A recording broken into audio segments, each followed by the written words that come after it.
At this point, it's basically a foregone conclusion that Matt Duchene will be traded from the Ottawa Senators either before or on the February 28th NHL trade deadline. They have already let him know that he will not be playing in any more games up until the deadline because they don't want to risk injury, and this makes sense because since a lot of teams want him as a rental, if he gets injured, his trade stock is going to go down tremendously, and they might not even be able to make a trade involving Matt Duchene. So it's going to be interesting to see, and in today's video, I'm going to go over some teams that I think are going to be the biggest pursuers of Matt Duchene.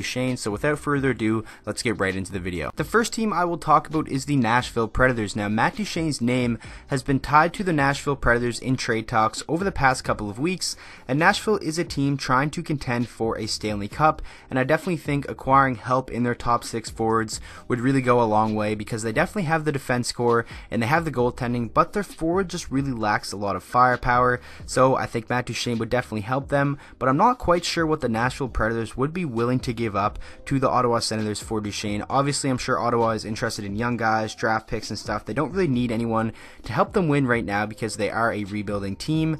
They have Eli Tolvanen, but I don't think he's really worth putting in a trade for a guy who is an up-and-coming unrestricted free agent. I think they would probably have to get commitment from Matt Duchene on re-signing prior to making a trade if they were to include him.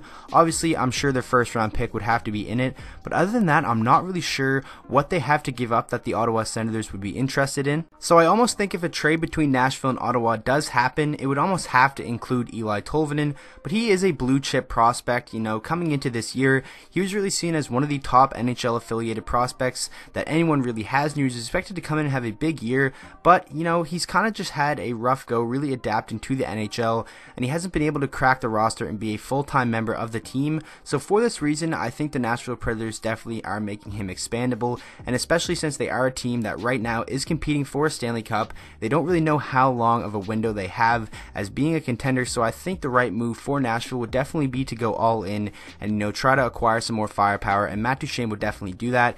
If Tolvanen is included in the trade, I definitely don't think they have to throw in a first-round pick either. I don't think Matt Duchene is worth that much. So with all that being said, I honestly don't see anything happening between Nashville and Ottawa. Obviously, it still could happen, but the rumors between these two teams have kind of died down over the past couple of days. This is one of the original teams that were invested and really interested in Matt Duchene. So if any other talks pick up, I'll probably make a video on that. But for right now, I don't really think there is going to be a trade happening between the Senators and the Predators, especially because I don't really think Nashville has too many assets to give up, and I don't even know if they really want to give up Tolvanen. So it'll be interesting to see what happens between these two teams, but for right now, I don't see Matt Duchene being a member of the Predators. The next team I will quickly talk about is the Winnipeg Jets. Now, I won't spend too much time on it because I did talk about it in my previous video where I talked about the Mark Stone rumors to Winnipeg, but I honestly think Matt Duchene would be an excellent fit in Winnipeg, be their second-line center for the second half of the season and into the postseason, kind of like what Paul Stastny was for them last year, but I think Matt Duchene would be a little bit of an upgrade over Stastny, and I think if they are able to acquire Duchene, they really would have the most lethal forward crop in the entire NHL. And obviously the rumors came out that the Winnipeg Jets are interested in Dzingel, Stone, and Duchene. They do have a lot of assets, and I think maybe a guy like Logan Stanley and their first round pick would be enough to land maybe just one of them, probably Matt Duchene, and I think that would be a really good trade. You're not giving up too much because that's going to be a late first round pick, as they will finish as one of the best teams in the NHL most likely, and I think Matt Duchene would do a lot in hopes of them making a run at the Stanley Cup. Now the last team I'll talk about is the Columbus Blue Jackets. Now Columbus has a lot of trade rumors drama of their own, obviously with guys like Panarin and Sergei Bobrovsky, but I think the whole reason why they are interested in Matt Duchene is to get another star, as they're probably going to lose Artemi Panarin. I don't really see Panarin being involved in a trade if they are able to, you know, maybe try to make a trade for Matt Duchene, because I don't think Ottawa would want, you know, an older, already solidified guy in his prime, because they want prospects and they want draft picks. Obviously, I think that's the direction the Ottawa Senators are going, but I wouldn't put it past their front office to go over a guy or go after a guy like Panarin and try to keep him around long term. It seems like that's something they would do, but honestly, I could see them maybe going after a guy like a Ryan Murray. Obviously, he isn't really young still, but he definitely isn't in his prime just yet, and I think he would be a nice young piece to the defense core. And then obviously there would be some draft picks thrown in there, and they do have a guy like Sonny Milano, who's a pretty decent young prospect, so it's going to be interesting to see what happens with the Columbus Blue Jackets. This is a team that is competing for for a playoff spot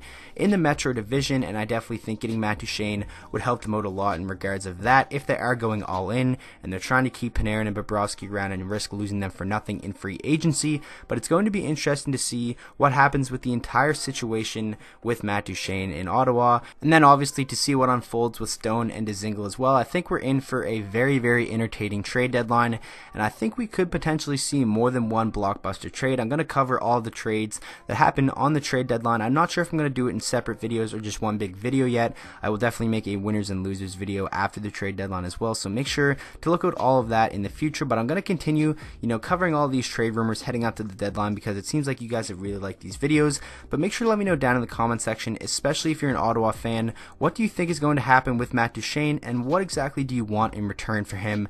Obviously some prospects and draft picks, but I'm very curious to hear what you guys think. So with that being said, I hope you guys all enjoyed the video. If you did, please make sure to go down there and drop a like on it and subscribe to the channel for daily NHL content, and I will see you guys all in the next video.